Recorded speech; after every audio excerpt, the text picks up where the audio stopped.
हम लोग बायो के एक नया चैप्टर शुरू करने वाले जिसका नाम है लाइफ प्रोसेसेस और ये हमारे एनसीईआरटी में चैप्टर नंबर 6 है। ठीक है,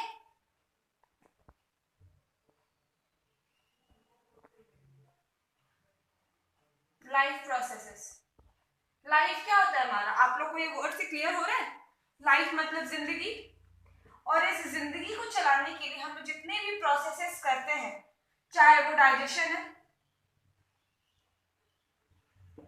रेस्पिरेशन है,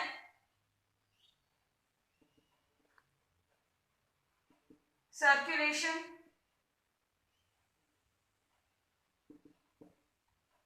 एक्सक्रीशन, ठीक है, ये सारा जितना कुछ है ये सब हमारे क्या आता है, लाइफ प्रोसेसेस के अंदर आता है।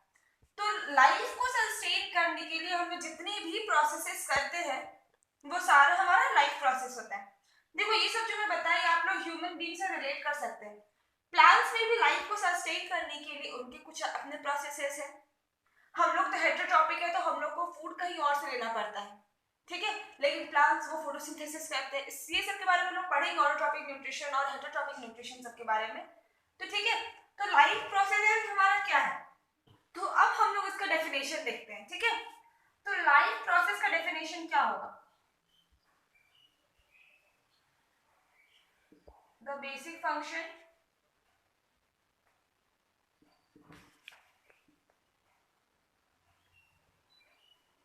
performed by living organisms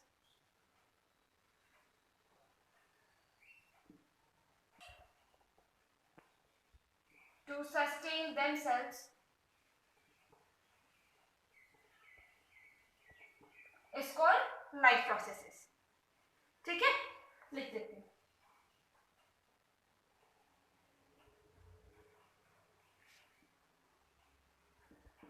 ये डेफिनेशन आप लोग लिख सकते हैं। फिर all organisms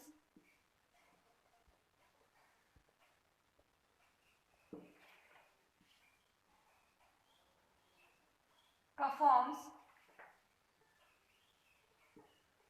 number of activities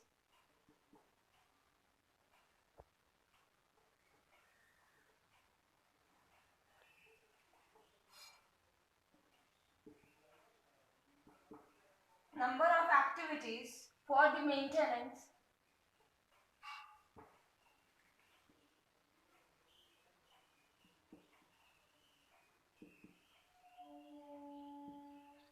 of their life। ये स्टेटमेंट समझ में आ रहा है? ठीक है, all organisms performs number of activities for the maintenance of their life।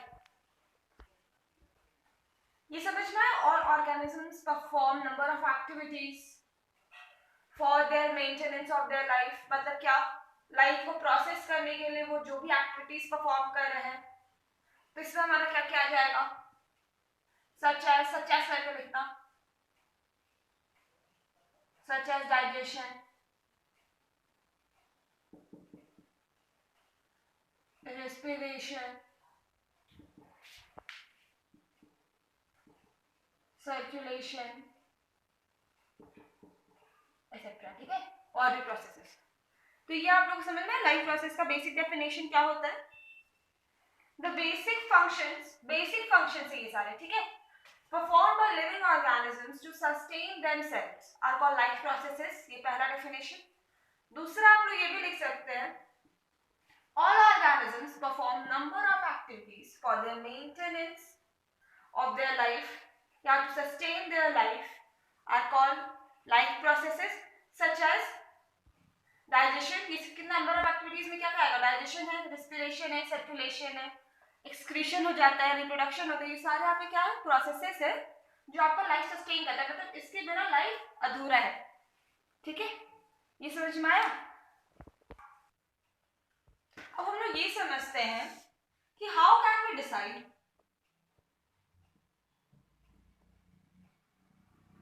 That something is living, कैसे पता चलेगा?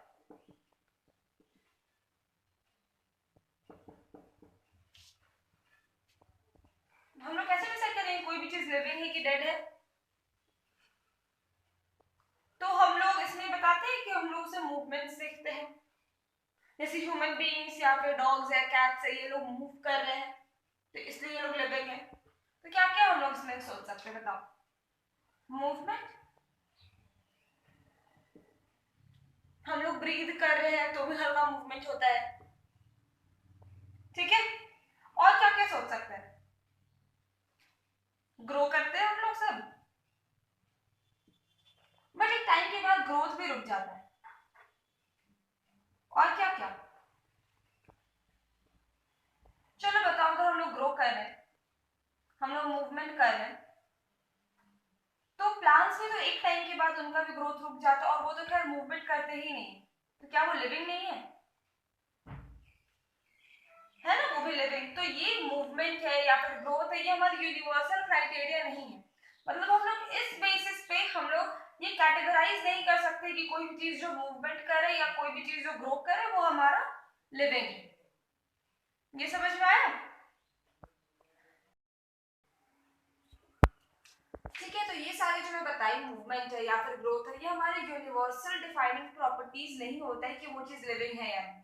क्योंकि आप प्लांट्स में देखेंगे, प्लांट्स में कई बार ग्रोथ रुक जाता है, ठीक है, मूवमेंट तो उनमें होता ही नहीं है। अब कोई कोई एग्जांपल जैसे सनफ्लावर, तो वो सन जिस साइड रहता है उस साइड अपना वो फेस कर लेता है, तो वो सब एक्सेप्शनल एग्जांपल्स है। फिर टच में नॉट प्लांट, छुई मुई जिसको कहते हैं, उसको हम टच करेंगे तो वो अपना लीव्स को क्लोज कर लेता है, ठीक है। तो वो सारे में हम लोग को मूवमेंट दिखता है, बट ऐसे हम लोग जनरली प्लांट्स को देखें तो उसमें उतना मूवमेंट हम लोग को नहीं दिखता है, ठीक है। तो ये हमारा क्या है, डिफाइनिंग या फिर यूनिवर्सल प्रॉपर्टीज नहीं है, ठीक है। ये समझ में आया? और हम लोग को क्या क्या डिसाइड करेगा वो लिविंग है कि नहीं? रिप्रोडक्शन, वो अगर लिविंग नहीं है तो रिप्रोड्यूस कर सकता है, बट फिर ये भी हम लोग बोलेंगे ये भी एकदम यूनिवर्सल प्रॉपर्टी नहीं है, ठीक है। बहुत सारे ऐसे भी ऑर्गेनिजम्स होते हैं जो रिप्रोड्यूस नहीं कर पाते हैं, तो क्या वो लिविंग नहीं है? वो भी तो लिविंग है। तो ये सारा हम लोग का लिविंग प्रॉपर्टी की तरह हम लोग इसको यूनिवर्सली नहीं एक्सेप्ट कर सकते कि ये पॉसिबल है तभी वो लिविंग है, अगर ये नहीं है तो वो लिविंग नहीं, ऐसा तो हम नहीं बोल सकते हैं ना, क्योंकि इसमें स्ट्रक्चरल एग्जांपल्स बहुत ज्यादा आने वाले हैं, ठीक है। तो ये समझ में आया? तो हम लोग का जो लिविंग प्रॉपर्टी होता है वो होता क्या है? तो वो हमारा होता है मेटाबॉलिक एक्टिविटीज।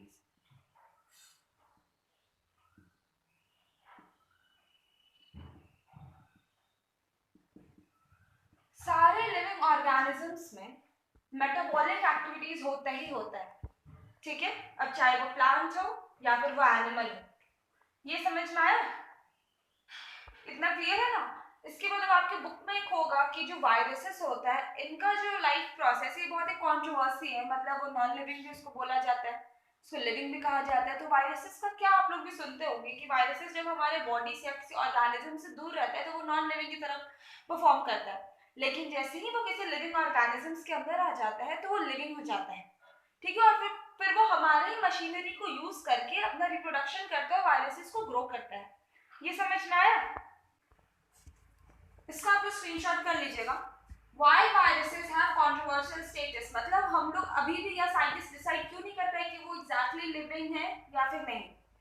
तो इनका जो मशीनरी होता है ना, ये किसी होस्ट के अंदर जाने पर ही फंक्शन हो जाता है, ठीक है, उससे पहले वो as a non living function करता है। तो viruses are regarded as partially living and non living, मतलब ठीक है, ये दोनों ही कैरेक्टरिस्टिक शो करते हैं, because they show molecular movement only when they get into their host।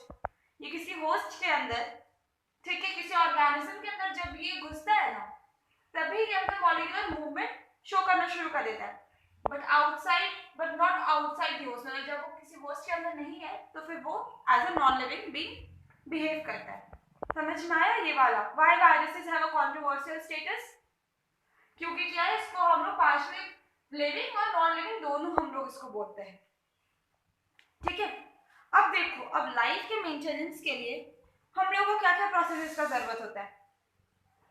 हम लोग न्यूट्रिशन करते हैं, एक्सक्रीशन करते हैं, रेस्पिरेशन करते हैं, तो ये सब काम के लिए सबसे पहला जो इंपॉर्टेंट चीज होता है जिसका हम लोग को जरूरत होता है वो फूड होता है, ठीक है। मतलब ये सारे प्रोसेसेस को करने के लिए चाहिए हमें क्या? एनर्जी। तो ये सारे प्रोसेसेस को मेंटेन करने के लिए हम लोग को क्या चाहिए, सबसे इंपॉर्टेंट क्या है हमारा, फूड। और फूड से हम लोग को क्या मिलता है, एनर्जी। समझ में आया? और हम लोग का जितना भी प्रोसेस शुरू होगा ना वो इस फूड से ही होगा, ठीक है। तो ये तो आज हम लोग का इंट्रोडक्टरी क्लास था, तो इसको हम लोग यहीं पे खत्म करते हैं। ये सारे टॉपिक्स न्यूट्रिशन वगैरह हम लोग नेक्स्ट क्लास में कैरी ऑन करेंगे।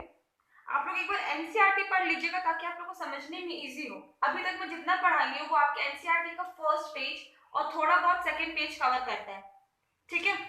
तो एक बार एनसीईआरटी पढ़ लीजिएगा तो आप लोग को बाकी के जो प्रोसेसेस है जैसे न्यूट्रिशन है, रेस्पिरेशन,